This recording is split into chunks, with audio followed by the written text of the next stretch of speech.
제목 애플 TV 좀 켜주세요. 제목을 디베라 바다에서로 정했습니다. 제목을 보고 눈치채신 분들이 계실지도 모르겠습니다.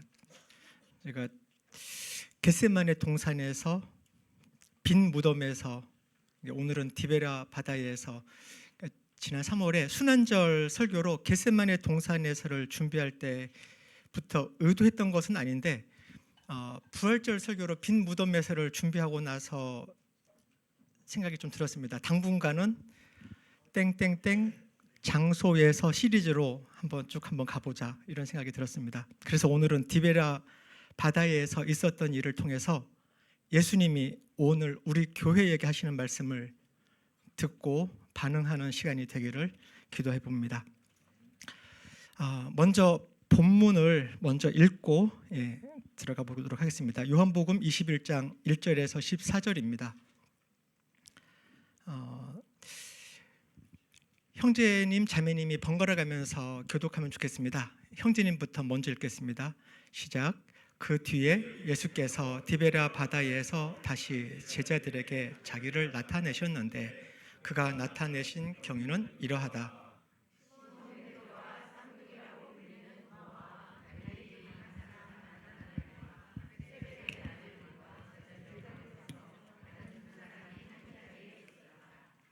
시몬 베드로가 그들에게 말하기를 나는 고기를 잡으러 가겠소 하니 그들은 나가서 배를 탔다. 그러나 그날 밤에는 고기를 한 마리도 잡지 못하였다. 이미 동틀 무렵이 되었다. 그때 예수께서 바닷가에 들어서셨으나 제자들은 그가 예수이신 줄 알지 못하였다. 그때 예수께서 제자들에게 물으셨다. 얘들아, 무얼 좀 잡았느냐? 그들이 대답하였다. 못 잡았습니다.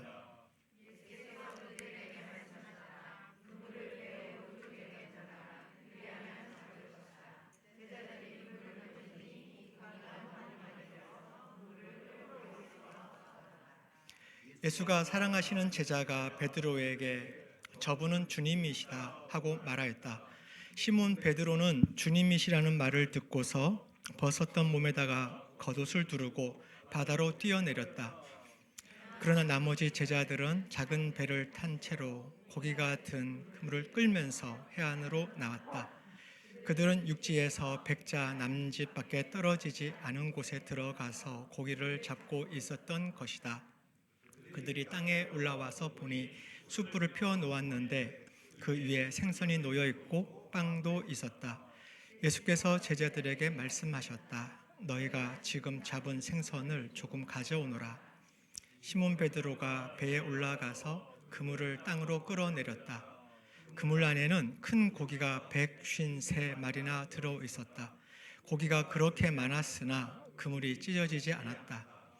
예수께서 그들에게 말씀하셨다. 와서 아침을 먹으라. 제자들 가운데서 아무도 감히 선생님은 누구십니까? 하고 묻는 사람이 없었다. 그가 주님이신 것을 알았기 때문이다. 예수께서 가까이 오셔서 빵을 집어서 그들에게 주시고 이와 같이 생선도 주셨다.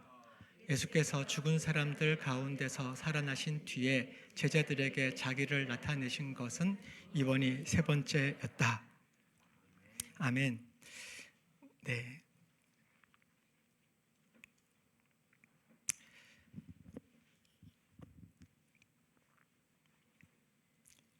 이 본문은 예수님께서 부활하시고 나서 제자들을 만나러 디베랴 바닷가로 가셨을 때 그때 있었던 일을, 그 에피소드를 기록하고 있는 부분입니다. 근데 방금 우리가 읽었는데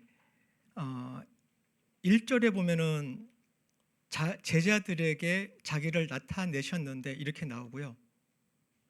그리고 제일 끝에 14절에 보면은 또 동일하게 제자들에게 자기를 나타내신 것은 이렇게 기록이 되어 있죠.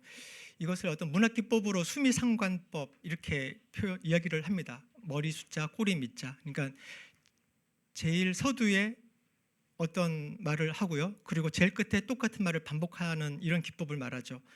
마치 괄호를 하나 쳐놓는 겁니다. 제일 처음에 괄호 하나 쳐놓고요. 그리고 제일 마지막에 괄호 하나 쳐놓고. 그러면 이 괄호 안에 있는 내용이 가장 중요한 내용이겠죠. 그렇게 하면서 1절에는 그가 나타나신 경위는 이러하다라고 하면서 특별히 여기에 집중을 하게끔 요한은 만들고 있죠. 예수님께서 특별히 나타나신 경위. 아까 14절로 가진 않겠지만 14절에 보면은 세 번째 나타난 것이라고 기록을 하고 있습니다. 세 번째. 지금 이 디베라 바닷가에서 세 번째 나타난 것이라는 거죠. 제자들에게. 근데 사실 예수님께서 부활하시고 나서 사람들에게 나타난 것은 이것 세 번째 이상이거든요. 그렇지만 요한이 기록한 요한복음에서는 이 디베라 바닷가에서는 세 번째입니다. 그렇다면 요 앞에 두 번의 예수님께서 나타나신 일들이 있겠죠. 그게 바로 그 뒤에라고 나와 있는데 그 뒤에라면은 앞에 있었던 몇 번의 경우 다음에이겠죠. 그래서 시간적인 배경을 조금 살펴볼 텐데요.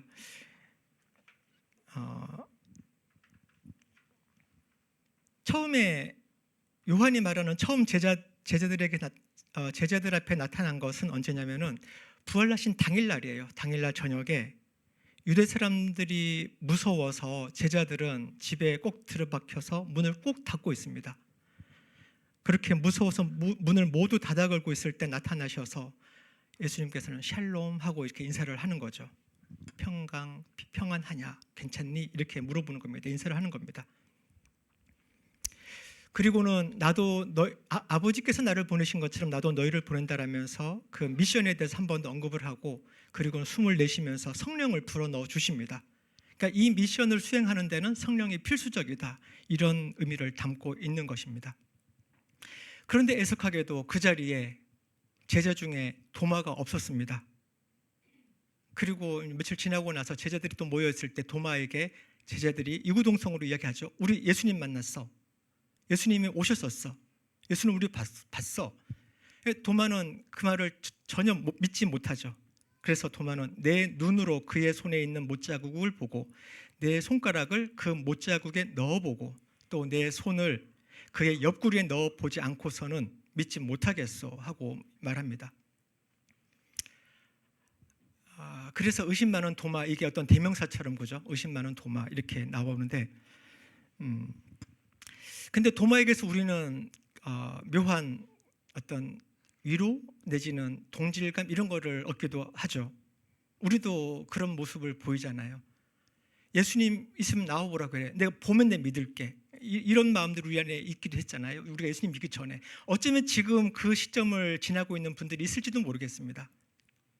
저희 집에도 있어요.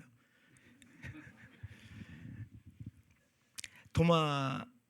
그래서 우리 도마가 시사하는 바가 있습니다.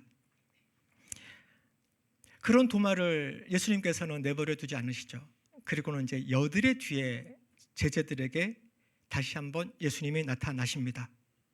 여기서 여드레라고 하는 것은 그 날짜로 8일 후에 이런 의미도 있겠지만 히브리 유대 개념의 그 숫자가 가지고 있는 개념들이 있거든요. 8이라는 숫자는 1부터 7까지 완전수가 끝난 다음에 8은 새롭게 시작이 되어진다라는 의미를 담고 있습니다.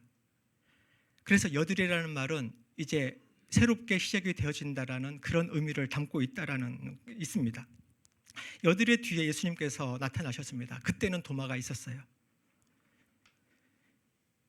그리고는 예수님을 만나본 도마는 이제 드디어 나의 주, 나의 하나님이라면서 고백을 합니다.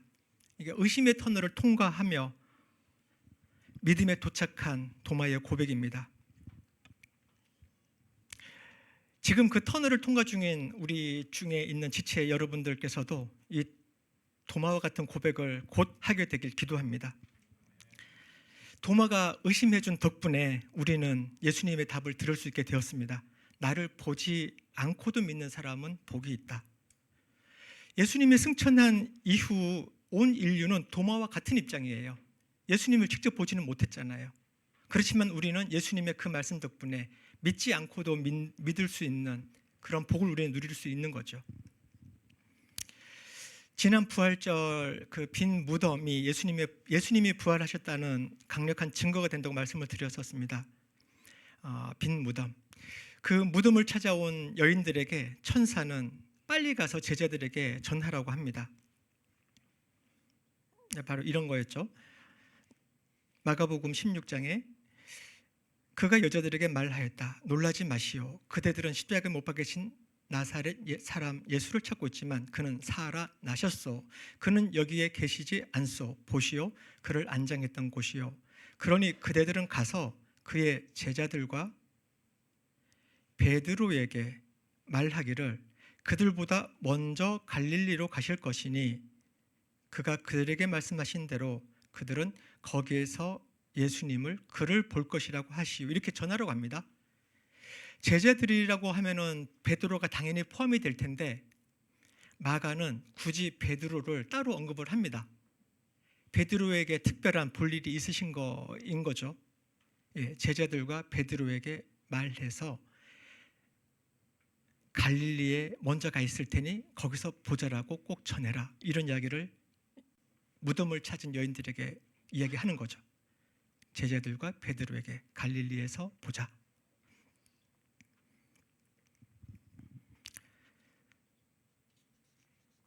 근데 이 말씀은 이거 말고도요. 마태복음에서도 그렇게 기록을 하고 있습니다. 무서워하지 말아라. 가서 내 형제들에게 갈릴리로 가라고 전하여라. 마가가 특별히 베드로에 대해서 특별히 더 언급을 한 부분들이 있는 것입니다.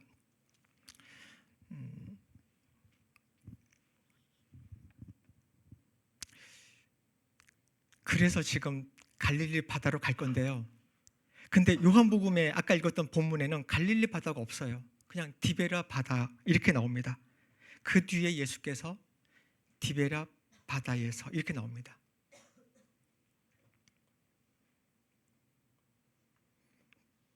디베랴 바다. 갈릴리 바다에서 만나기로 했는데 디베랴 바다라니 잘못 가신 거 아닌가? 갈릴리 바다는 우리가 너무나도 친숙합니다. 제가 설교하는 중에도 갈릴리 바다에서 있었던 많은 일들 얘기하면서 설명도 많이 드렸었고, 근데 지금 디베랴 바다가 나왔습니다. 여긴 또 어딜까? 공간적인 배경이 되는 디베랴 바다이기 때문에 조금 더 설명을 하도록 하겠습니다. 결론적으로 말하면 갈릴리 호수의 다른 이름입니다. 오늘 메시지와 연결되기 때문에 잘 알고 있는 갈릴리 호수지만 조금 더 설명을 하도록 하겠습니다. 구약시대 때부터 이 호수는 긴네렛 또는 게네사렛 이런 이름으로 불리어 왔었고요. 그리고 예수님 당시에는 갈릴리 호수 또는 유대인들의 개념 속에는 호수와 바다가 큰 구분이 없다고 말씀을 드렸었죠. 그렇죠? 그래서 갈릴리 호수 또는 갈릴리 바다라고 불렸습니다. 이 갈릴리라는 이름은 호수가 이렇게 생겼죠. 네. 이렇게 동그랗게 생겼잖아요. 동그랗진 않은가요? 어떤 고리처럼 생겼어요. 이 갈자라는 단어가 이 고리, 원, 동그라미 이런 뜻이 들어있는 단어입니다. 그래서 갈릴리 바다 이렇게 부르기도 합니다. 구약시대 때부터 불려 왔었던 게네사렛이라는 이름은 이 갈릴리 바다의 모양이 이게 하프를 닮은 모양이라고 해서 하프가 키노르 이런 뜻이거든요. 그런 거기서 따온 이름입니다. 그래서 게네사렛, 키노르 바다 이렇게 이야기를 하기도 합니다. 근데 지금 오늘 요한복음에 나오는 디베랴는 언제부터? 요한복음을 읽다 보면은 마태, 마가, 누가복음에는 디베랴라고 지명이 나오진 않습니다. 요한복음에 보면은 요한복음 6장 1절에 그 뒤에 예수께서 갈릴리 바다 곧 디베랴 바다 건너편으로 가시니라고 처음 언급됩니다. 그러니까 그 전에 갈릴리 바다라고 되어 있는 곳인데 곧 디베랴 바다 건너편 이런 식으로 하면서 더 첨언하는 거거든요. 그 사이에 무슨 일이 있었던 거겠죠? AD 25년경에 갈릴리 지역을 다스리던 분봉왕 이름은 헤롯 안티파스입니다. 이 헤롯 안티파스는 당시 로마 황제였던 티베리우스의 환심을 사기 위해서 이 갈릴리 서쪽 갈릴리 서쪽 지역, 요 지역이죠.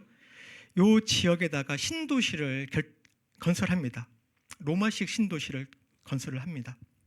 그리고는 티베리우스 황제의 이름을 따서 이름을 티베리아라고 이름을 짓고요. 그리고 그 도시를 티베리우스 황제에게 헌납을 합니다. 그리고는 그 티베리아를 자기가 다스리는 이 갈릴리 지역의 수도로 삼고 그곳에서 통치를 합니다. 그게 예수님이 공생애를 시작하시던 때가 AD 28년, 9년 또는 30년 이 어간이기 때문에 바로 이 티베리아가 신도시로 막 건설이 되어지던 그 무렵에는 아직은 그냥 이제 막 시작이 된 그쯤이었기 때문에 대다수의 사람들은 예수님이 활동하던 당시에는 갈릴리 바다가 통칭되는 지명이었죠. 또는 게네사렛 호수 이런 게 지명이었습니다. 그리고 예수님은 주로 요 북쪽 지역의 가버나움이라든지 또는 게네사렛이라든지 아니면 벳세다라든지 때로는 배를 타고 건너편 거라사 지역이라든지 이렇게 왔다 갔다 하시면서 사역을 하셨던 거죠. 그런데 요한이 지금 이 요한복음을 기록하는 시점은 예수님 사후, 예수님이 부활하신 이후에 60년 정도가 더 지난, 그러니까 AD 90년에서 100년쯤 어느 시점쯤에 요한복음이 기록되었다고 보고 있거든요. 그러니까 그때로부터도 벌써 시간이 꽤 흐른 거죠. 그 사이에 예루살렘 성전은 무너졌고요. 그리고 이 지역은 로마의 통치가 더 공고해진 그런 상황입니다. 그 사이에 티베리아는 명실상부한 그 지역의 중심 도시로 성장을 하면서 티베리아가 그 지역의 명성을 얻고 그 바다도 티베리아 바다 이렇게 불려지게 된 것이죠. 지금 강남 70년대는 그냥 논밭이었다면서요. 예. 그리고 영등포의 동쪽이기 때문에 영동, 그래서 영동대로 뭐 이런 식으로 했다고 하더라고요. 그렇지만 지금 강남은 다른 위상을 가지고 있잖아요. 그런 것 같은 이치겠습니다. 디베랴 바다. 예, 그래서 디베랴 바다 요한복음에는 예수님은 갈릴리 바다에서 보적했는데 요한복음에는 디베랴 바다에 나타나시는 예수님을 우리는 보게 될 것입니다. 2절로 넘어가겠습니다. 시몬 베드로와 쌍둥이라고 불리는 도마와 갈릴리 가나 사람 나다나엘 세베대의 아들들과 제자들 가운데서 다른 두 사람이 한 자리에 있었다. 등장인물입니다. 등장인물이 총 몇 명인지 보겠습니다.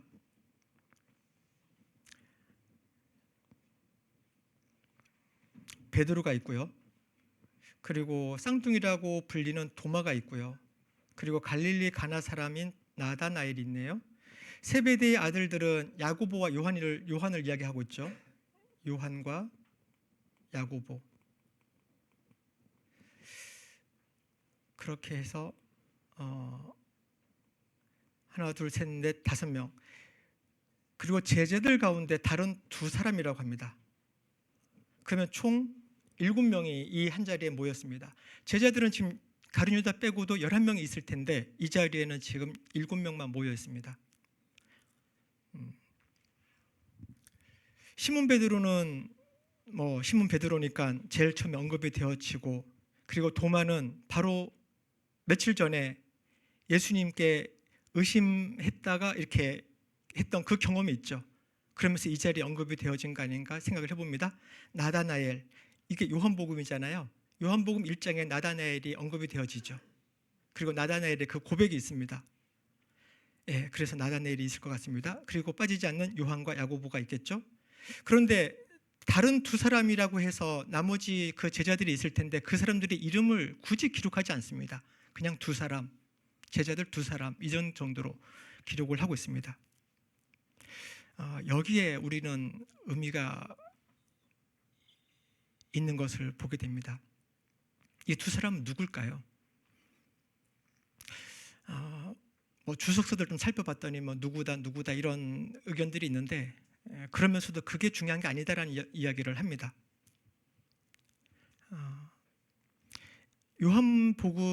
요한이 기록하는 것을 우리가 좀 살펴볼 필요가 있는데요. 요한복음을 읽다 보면은 7개의 표징이 나오죠. 그것은 7개의 표징, 그리고 요한계시록에 보면 7 교회라든지 7이라는 숫자를 굉장히 중요시 여기면서 거기에 의미를 담는 것을 봅니다. 그래서 여기에서도 우리가 중요하게 봐야 되는 것은 바로 7이라고 하는 이 숫자가 아닌가 생각해 봅니다. 7명의 제자들입니다. 7명의 제자들. 그리고 7명의 제자들 중에서도 2명은 이름도 밝혀지지 않은 제자들입니다. 무명의 제자들. 이 자리에 누가 들어가야 되겠습니까? 저는 여기 계신 우리가 들어가야 된다 생각합니다. 낮은 마음 교회가 들어가야 되고요. 한 자리 차지해야죠. 하나 교회가 나머지 한 자리 차지해야죠. 왜 그런지에 대해서 계속 살펴보도록 하겠습니다.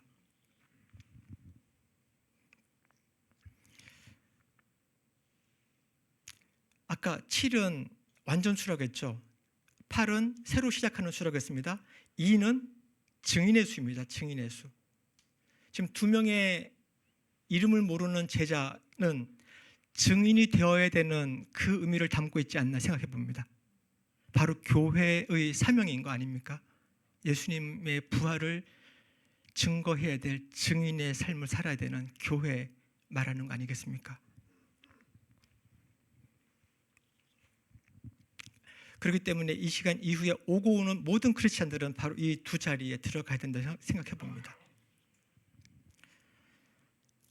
3절 시몬 베드로가 그들에게 말하기를 나는 고기를 잡으러 가겠소 하니 그들이 우리도 함께 가겠소 하고 말했다. 그들은 나가서 배를 탔다. 그러나 그날 밤에는 고기를 한 마리도 잡지 못하였다.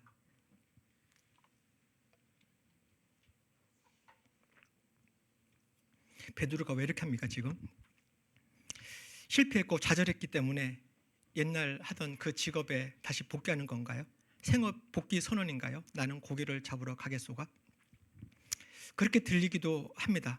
그런데 따라갑니다. 따라가는 제자들이 있는데 요한과 야고보가 따라가는 거는 그래 어부였으니까 따라갈 만하지 생각이 되는데 도마라든지 나다나엘은 어부가 아니었거든요. 갈릴리 가나 사람이라고 하면은 해안가 사람이 아닌 거예요. 오히려 산지 쪽의 사람입니다. 근데 생존해보지도 않은 고기를 잡으러 가겠다, 거기에 동참하겠다, 지금 그 이야기는 아닌 것 같습니다. 그러면 여기에 어떤 의미들이 있는지를 좀 더 보겠습니다. 4절에 이미 동틀 무렵이 되었습니다. 밤새 고기를 잡았지만 한 마리도 잡지 못하는 상황. 그리고 이제 새벽이 밝아왔습니다. 그때 저 멀리 바닷가에 예수님께서 서셨습니다. 그렇지만 제자들은 몰라봤죠. 그때 예수님께서 제자들에게 물으셨습니다. 얘들아, 5절 무엇을 좀 잡았느냐? 얘들아, 무엇을 좀 잡았느냐?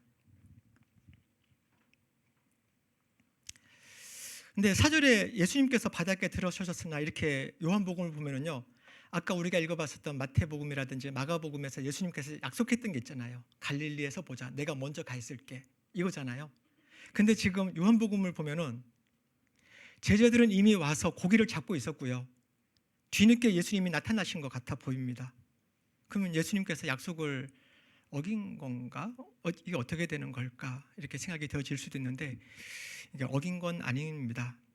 여기서 예수님은 물리적인 장소로서 갈릴리를 말한 것이 아니라 의미적인 장소로서의 갈릴리를 이야기를 한 것입니다. 의미적인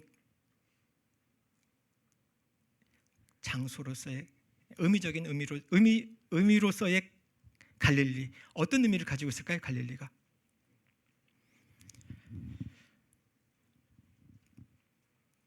마태복음 4장 14절에 보면요, 이렇게 기록이 되었습니다. 예언자 이사야를 시켜서 하신 말씀을 이루시려는 것이다. 15절 스불론과 납달리 땅 요단강 건너편 바다로 가는 길목 이방 사람들의 갈릴리. 이렇게 갈릴리를 언급합니다. 이방 사람들의 갈릴리라고 언급합니다. 그리고는 이어지는 갈릴리에 대한 설명입니다. 어둠에 앉아있는 백성이 큰 빛을 보았고 그늘진 죽음의 땅에 앉은 사람들에게 빛이 빛이었다. 예수님 당시에 그리고 이사야 선지자 이후에 갈릴리를 묘사하는 단어들은 어둠, 그늘, 흑암, 죽음 이런 의미들이 있습니다. 그늘진 죽음의 땅, 어둠에 앉아있는 백성, 이게 갈릴리를 묘사하는 이방의 갈릴리라고 편마하면서 묘사하고 있는 것입니다. 그런 취급을 받고 있었죠.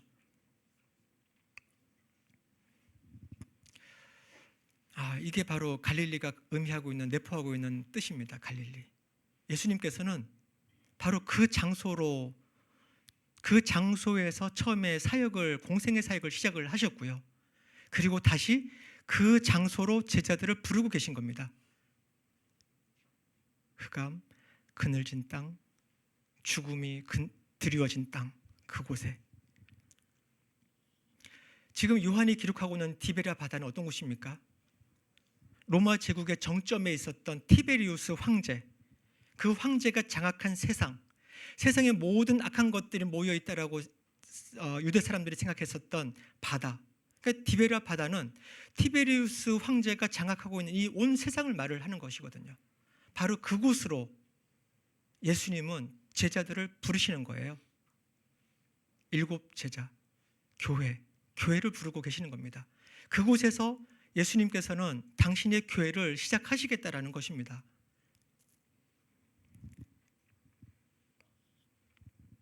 그것이 갈릴리가 갖고 있는 의미입니다. 예수님의 사역의 출발점, 그리고 이제는 교회 사역의 출발점으로 디베랴 바다를 예수님은 언급하고 있습니다. 갈릴리 방식이 있습니다. 지난주에 문수 목사님께서 알려주신 사자성어 기억나세요? 아쇠, 예흥, 아쇠.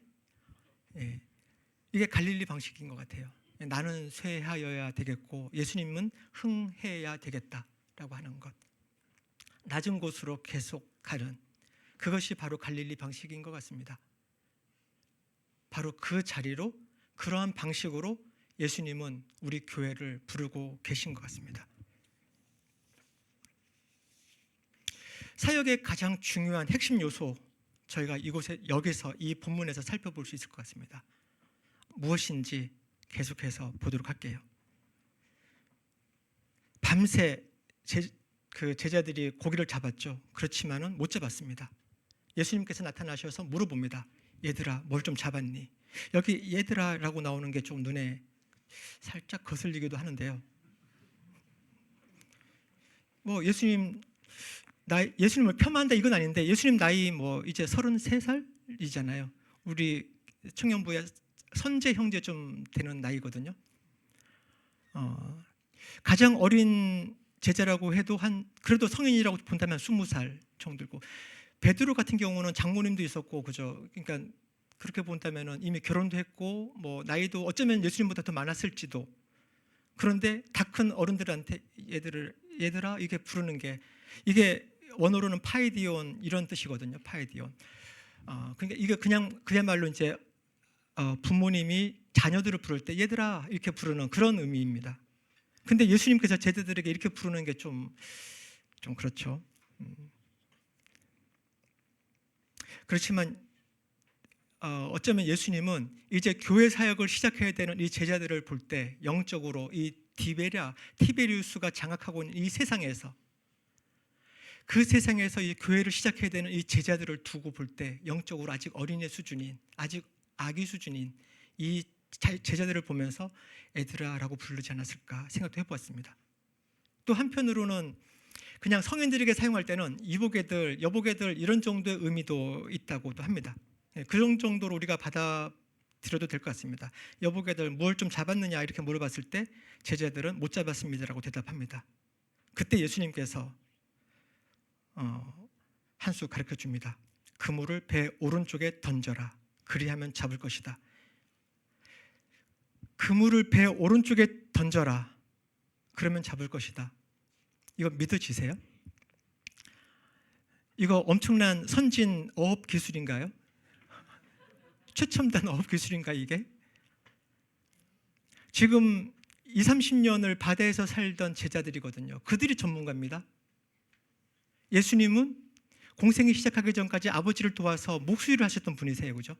지금 목수가 어부에게 오른쪽으로 그물을 던져라고 이야기를 하는 겁니다. 이거 어디선가 봤던 거잖아요, 그죠? 누가복음에 이미 예수님께서 제자들을 처음에 부르실 때 그때 했던 멘트들입니다. 그거에 지금 다시 한번 기억이 제자들 안에서는 다시 되살아나게끔 만들고 있는 중입니다.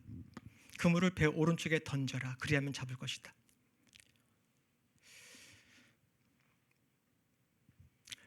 물고기들이 자기들끼리 의논해가지고 우리는 계속 왼쪽에 머물러 있자 이렇게 했을까요? 아니죠. 아니면 배가 있는데 가운데에 이런 아크릴판으로 투명하게 있어서 배들이 가고 싶어도 못 가게 만들었을까요? 그것도 아닐 거 아닙니까? 아니면은 배가 있는데 배가 엄청 커서 왼쪽과 오른쪽에 엄청 큰 차이가 있거나 그런 것도 아닐 거 아닙니까? 20, 30년의 베테랑들인 어부들은 밤새 왼쪽에도 던져봤을 것이고 오른쪽에도 던져봤을 거 아닙니까? 그런데 한 마리도 못 잡은 상황인 거죠.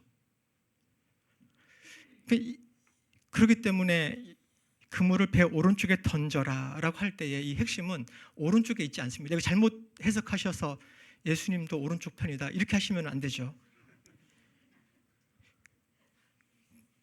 그거 봐라 하면서 성경에도 나와 있지 않냐 이렇게 주장하시면 안 되는 겁니다. 예, 오른쪽에 포인트가 있지 않죠. 그냥 예수님의 말씀에 포인트가 있습니다. 예수님이 말씀하셨다는 거에 포인트가 있습니다.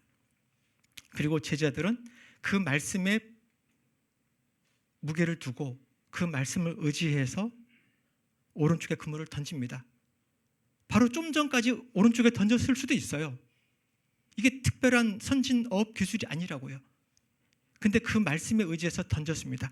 그때 고기가 너무 많이 걸려서 끌어올 수 없을 만큼 걸리게 됩니다.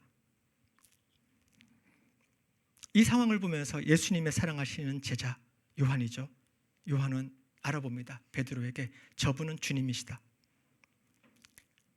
요한과 베드로의 요 케미, 요한이 말하면 베드로는 바로 행동하죠, 그죠? 저분은 주님이시다 하고 말했다. 시몬 베드로는 주님이시라는 말을 듣고서 벗었던 몸에다가 겉옷을 두르고 바다로 뛰어내렸습니다.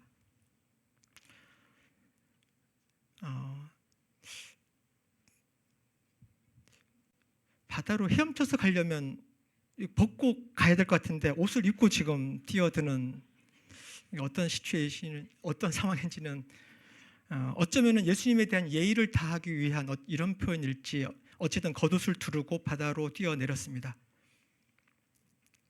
그리고는 헤엄쳐서 가는 거죠. 8절에 나머지 제자들은 그 작은 배를 탄 채로, 여기 작은 배로 나오잖아요. 그렇기 때문에 작은 배로 해봤자 여기서 그물 던지고 건져도 봤자 왼쪽 오른쪽에 구분이 없습니다. 작은 배입니다. 고기 같은 그물을 끌면서 해안으로 나왔습니다. 그 거리가 백자 남짓이라고 하는데 성경 밑에 주석을 보면은 200규빗으로 나오고요. 1규빗은 이렇게 팔꿈치, 손가락 끝에서부터 팔꿈치까지 이 길이를 말하거든요. 대략 45cm 정도, 50cm가 좀 안 되는 요 길이를 1규빗이라고 합니다. 그렇기 때문에 200규빗이면은 미터로 환산하면 90m에서 100m 정도쯤 되는 거리입니다. 그러니까 베드로는 뱃사람이잖아요. 그러니까 어부잖아요. 그러니까 90m 정도는 충분히 헤엄쳐서 가는 사람이죠. 그러니까 헤엄쳐서 지금 베드로는 먼저 도착했습니다. 여기서 좀 상상을 해봤습니다. 베드로가 이렇게 100m를 이렇게 헤엄쳐서 도착했어요. 딱 올라와서 이제 예수님이 계십니다. 그때 베드로의 표정이 어땠을까 생각을 해봤습니다.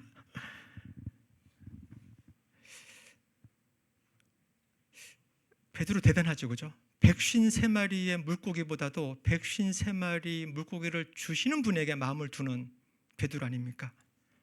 그것을 바로 또 행동으로 표현하는 베드로입니다. 그런데 그런 베드로가 해안에 도착해서는 어떻게 했을까? 생각보다 행동에 앞서서 헤엄쳐서 오긴 왔는데, 그리고 예수님의 얼굴을 딱 보니 반갑기는 한데, 근데 지은 죄가 있어서, 잘못한 게 있어서 막상 예수님께 가까이 가기는 좀 뭐하고 예수님을 계속 바라보고 있기에도 조금 그렇고, 그래서 고개를 민망해서 고개를 둘러보니까 숯불이 피워져 있고, 숯불을 보는 순간 뜨끔한 게 또 있고, 그 위에 생선과 빵도 있는데 생선과 빵을 보는 순간 또 생각나는 또 수많은 예수님과 있었던 스토리들이 또 생각이 납니다. 그래서 그 표정 관리도 못하겠고 막 이런 상황 가운데서 막 이렇게 있을 때, 그때 제자들이 이제 배를 대고 땅에 대어놓고 이제 올라왔습니다. 그게 이제 9절이죠. 그때 예수님께서 제자들에게 말씀하십니다. 너희가 지금 잡은 생선을 조금 가져오너라 이야기를 합니다. 너희가 지금 잡은 생선 좀 가져와라. 이 말을 하자마자 지금 예수님은 제자들에게 이야기를 했거든요. 지금 막 도착하고 있는 제자들에게 가서 방금 잡은 생선 있지? 좀 가지고 올래? 이 얘기한 겁니다.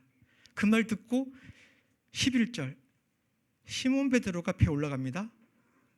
먼저 와서 있었던 시몬 베드로가 그 말 듣자마자 바로 배에 올라갑니다. 그리고 다른 제자들은 물고기가 너무 많이 잡혀서 무거워가지고 차마 내리지 못한 상태에서 그냥 예수님이가 빨리 가보자 하면서 왔을 텐데, 베드로가 올라가서 그물을 땅으로 끌어내립니다. 그리고는 이제 카운트까지 하죠. 153마리네. 아마 베드로 혼자서 하진 않았겠죠. 다른 제자들도 달라붙어서 이렇게 뭐 옮기고 하면서 카운트도 해보고 했겠죠. 그렇지만은 사도 요한은 시몬 베드로가 배에 올라가서 이렇게 기록을 하고 있습니다. 지금 특별히 요한은 시몬 베드로에 초점을 두고 이야기를 하는 겁니다. 예수님께서도 베드로 보고 베드로에게 전하라고 하면서 갈릴리 밭에서 보자라고 얘기하잖아요. 지금 베드로가 지금 무슨 할 일이 있으신 겁니다.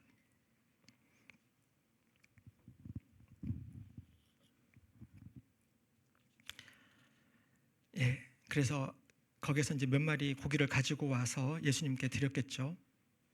그리고 예수님은 그들에게 와서 아침을 먹자 하고 이야기합니다. 그 예수님과 함께 아침을 먹으면서 그 상황에서 선생님은 누구십니까? 라든지 묻는 사람 아무도 없었다고 하죠. 이미 다 알고 있기 때문에. 이심전심 먹으면서 그동안에 있었던 예수님을 배반하고 떠나섰던 이 제자들의 그 아픔, 예수님께서 전부 다 어루만져 주시고, 유혹 치유의 과정, 그리고 새롭게 그 사명을 부여하는 이런 과정들을, 회복의 과정들을 지금 이야기하고 있습니다. 아까 숯불, 생선, 빵, 딱 생각나는 장면들이 있다고 했죠, 그죠? 숯불부터 먼저 보죠. 예수님이 대제사장 집에 잡혀가시던 밤에 뜰에 피워놓은 불이었죠. 숯불이었죠. 마태, 마가, 누가 복음에는 그냥 불이라고만 표현되어 있는데요. 요한복음 18장 18절에는 이렇게 되어 있습니다. 날이 추워서 종들과 경비병들이 숯불을 피워놓고, 이렇게 표현하고 있습니다. 숯불을 피워놓고 서서 불을 쬐고 있는데 베드로도 그들과 함께 서서 불을 쬐고 있었다. 이렇게 표현하고 있습니다. 이 숯불이라는 것은 바로 디베리아 바닷가에서 숯불을 피워놓고 있는 이 부분을 염두에 두고 사도 요한이 다분히 그것을 염두에 두면서 기록한 단어인 것 같습니다. 동일한 단어잖아요, 그죠? 숯불. 베드로가 숯불을 볼 때는 어떤 생각이 들겠습니까? 나는 할 수 없는 존재구나. 그 전까지는 큰 소리 쳤잖아요. 난 절대 예수님을 부인하지 않을 것입니다 하면서 큰 소리 쳤잖아요. 그렇지만 숯불 앞에서 이렇게 곁불을 쬐면서, 그리고는 뭐 대제사장의 그 종이라든지 거기 사는 사람들이 이렇게 물어봤을 때 나는 예수님을 모른다라고 하면서 3번이나 부인을 했던 경험이 있는 거잖아요, 그죠? 그게 바로 얼마 전이에요, 그죠?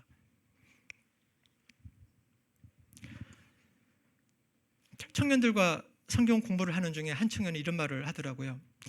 자기가 예수님이라면은요, 이 숯불은 피워놓을 것 같아요. 그렇지만은 생선이 아니라 통닭을 구울 것 같다고 합니다. 그것도 3마리를.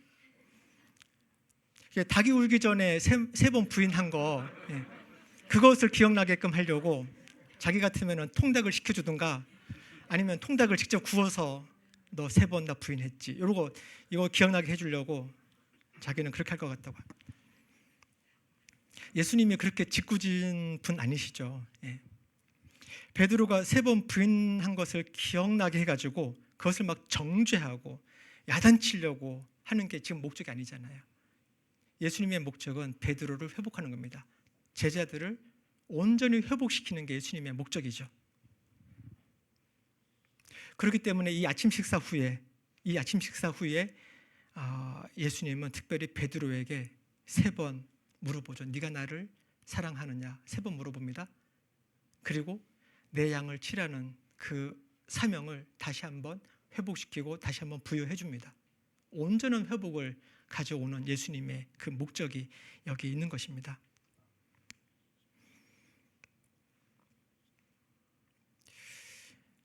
그렇죠?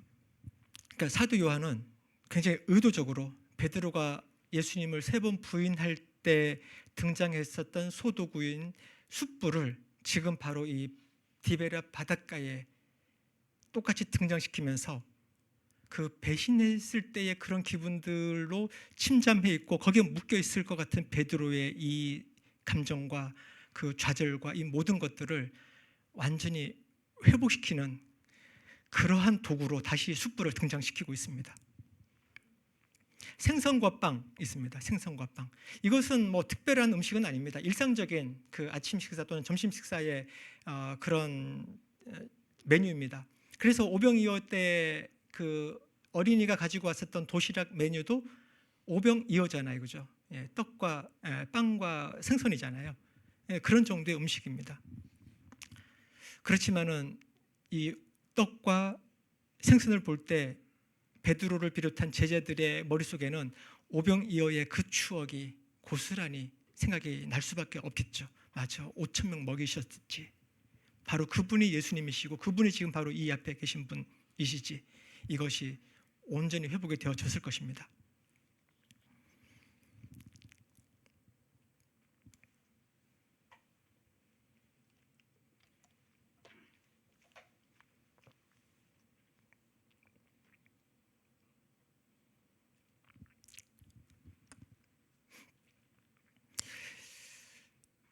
지금 잡은 생선을 좀 가져오너라. 지금 예수님께서는 빵만 준비하신 게 아니잖아요. 빵과 함께 생선도 준비를 하셨어요, 이미. 그렇지만은 제자들이 힘들게 잡아온 생선 그것도 가지고 와서 같이 먹자라고 초청을 하는 겁니다. 어쩌면은 예수님은 우리의 생선이 필요 없는 분이세요, 그죠?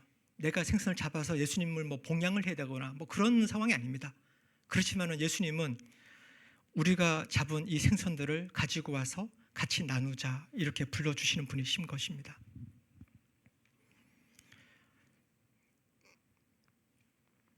백쉰3마리 153 153 했습니다. 이것은 어떻게 보면 이적이죠. 기적입니다.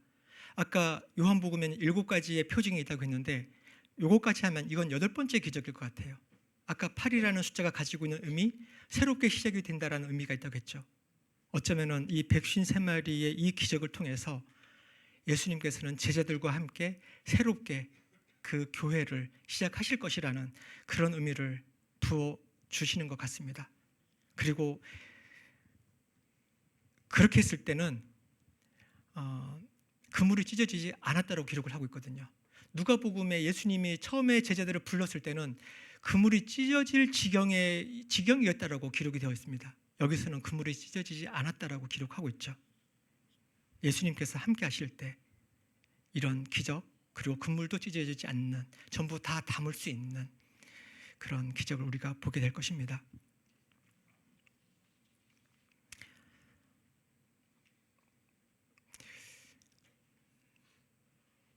베드로 고기 그 관광지에 가보면요, 이 갈릴리에 가보면은 아마 관광으로 간다면 이 코스를 꼭 가게 될 텐데 아마 베드로 고기라고 이름 붙여진 고기가 있습니다. 이 A4 용지 한 장 정도보다 좀 작을까 싶습니다. 이 정도 되는 물고기를 큰 그 접시에다가 담고 그 다음에 몇 가지 이렇게 소스 같은 것들을 해가지고 꽤 비싸게 팔았던 것 같은데 맛은 없었어요. 아마 대규모 그 관광객들 대상으로 하는 거여서 그냥 시간으로 팍팍하게 쳐내기 위해서 그렇게 막 공급하는 것 같습니다. 그렇지만은 이게 베드로 고기였나 보다 하면서 먹는 그 맛은 있습니다. 언제 갈릴리 갔을 때 한번 드셔보시면 좋을 것 같습니다. 네, 13절에 빵을 집어서 그들에게 주시고 생선도 주셨다. 온전한 회복이죠. 성찬식의 어떤 약식처럼 보여지는 그런 것이고 오병이어의 재판처럼 보여지는 그림입니다. 그리고 이것이 바로 세 번째 나타나신 거라고 하면서 기록을 하고 있습니다. 가장 중요한 게 뭘까요? 그렇다면 이제 그 관로 안에 가장 중요한 메시지를 우리는 이제 좀 찾아봐야 되겠습니다. 말씀을 나누면서 이미 이야기는 했죠. 무엇이겠습니까? 가장 중요한 것은 디베랴 바다라는 세상 배경입니다. 우리가 있는 곳이 디베랴 바다 아닐까요? 티베리우스가 장악하고 있는 이 세상, 이 세상에서 우리는 교회로 모여 있습니다. 이 디베랴 바다에서 이 세상에서 우리가 교회의 역할을 하기 위해서 가장 중요한 요소는 무엇이겠습니까? 우리의 전문 지식일까요? 제자들처럼 20년, 30년의 그 어부의 경험, 그런 경험들일까요? 아니면 앞선 기술들일까요?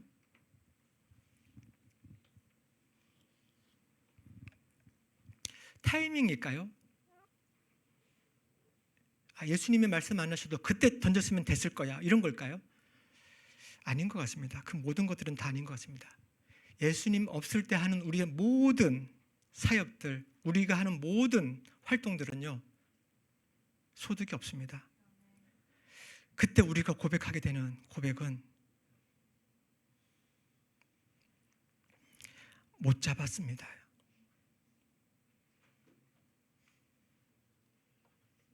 내 인생이 이렇지 않습니까? 우리의 인생이. 내가 열심히 연구를 했습니다. 열심히 일을 했습니다. 열심히 사업을 했습니다. 근데 우리의 고백이 못 잡았습니다. 아닌가요? 오히려 못 잡았습니다라는 고백이 나온다면 지난주 문 목사님 설교 말씀처럼 그죠? 가난한 거죠. 그러면 복이 있는 것입니다. 오히려 우리는 이 못 잡았습니다라는 고백을 했으면 좋겠어요. 그때 예수님께서 말씀하실 것입니다. 우리는 그 음성을 들어야 될 것이고요. 오른쪽에 그물을 던져라라고 하는, 오른쪽이 중요한 게 아니라겠죠. 예수님의 말씀이 중요한 것이죠. 예수님의 말씀이 있으면 우리는 그물이 찢어지지 않을 만큼, 엄청 많이 잡았지만 찢어지지 않는 정도로 그렇게 우리는 고기를 잡을 수 있을 것입니다. 우리는 그렇게 열매를 얻을 수 있을 것입니다. 갈릴리가 갖고 있는 의미 말씀을 드렸죠. 예수님 당시엔 갈릴리였지만 그것보다도 디베랴 바다는 더 험악해진 세상입니다. 그러겠죠. 바로 그곳에서 우리는 사역을 하고 있습니다. 그곳에서 우리는 신앙생활을 하고 있는 것입니다. 예수님께서는 바로 그 갈릴리로 가라고 하신 것입니다.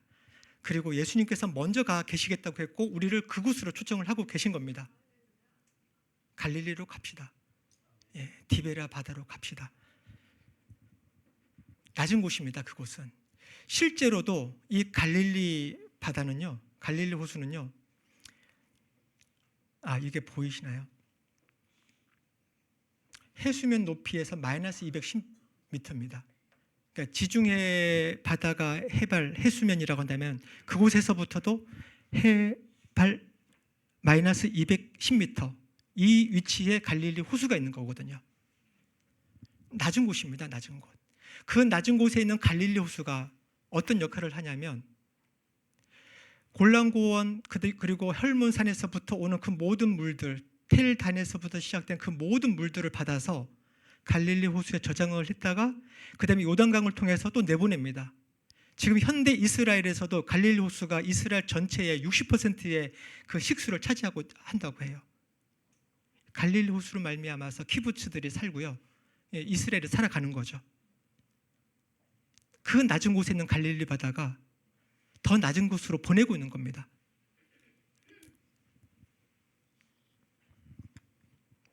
낮은 곳에 있으면서도 요단강으로 흘려보내는 생명수의 강입니다. 그게 갈릴리입니다. 그게 갈릴리 정신입니다. 그 갈릴리로 예수님이 우리를 부르고 계십니다.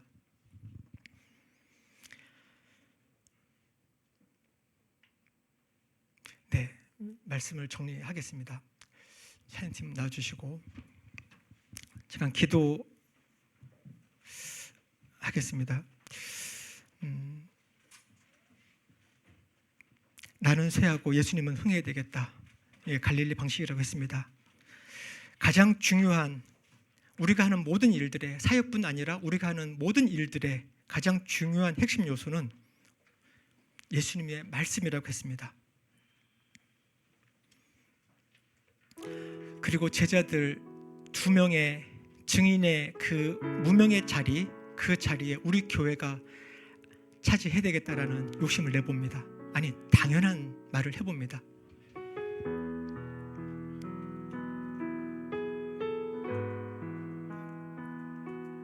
네, 오늘 나눴던 말씀들을 가지고 각자 기도하는 시간을 좀 갖겠습니다.